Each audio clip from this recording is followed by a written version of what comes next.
Hi guys, new year రోజు నేను 24 hours ఎలా స్పెండ్ చేశానో చూసేద్దాం. సో నైట్ అయితే ఎగ్జాక్ట్ 12కి కేక్ అయితే కట్ చేసేసాం. ఆ తర్వాత మంచిగా పడుకొని మార్నింగ్ మా ఫ్రెండ్స్తో కలిసి బీచ్ వ్యూ పాయింట్కి అయితే వెళ్ళిపోయాను గైస్. అక్కడ కాసేపు అలా సన్ రైజ్ని చూస్తూ కొంచెం సేపు అలా ఫొటోస్ తీసుకొని అక్కడే దగ్గరలో ఉండే కెనెటీ పార్క్ అయితే వెళ్ళిపోయాం. అక్కడ అలా కొంచెం సేపు కూర్చొని ఇంకా అక్కడ నుండి కూడా ఇంటికి స్టార్ట్ అయిపోయాం. న్యూ ఇయర్ రోజు కదా టెంపుల్కి వెళ్ళకపోతే ఎలా అని అలా ఈవినింగ్ చేసి నేను మా మమ్మీ కలిసి జిల్లా పరిషత్ దగ్గర ఉన్న ఇస్కాన్కి అయితే వెళ్ళాం.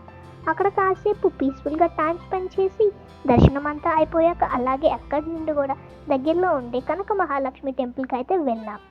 అక్కడ లైన్ కొంచెం పెద్దదే ఉన్నా అమ్మవారి దర్శనం చాలా బాగా జరిగింది. ఇంకా లాస్ట్కి ఇంటికి వచ్చేసాం. నేనైతే నా న్యూ ఇయర్ని ఇలా స్పెండ్ చేశా గైస్. మీరేం చేశారో కామెంట్ చేసి చెప్పండి. Bye all. See you in the next video.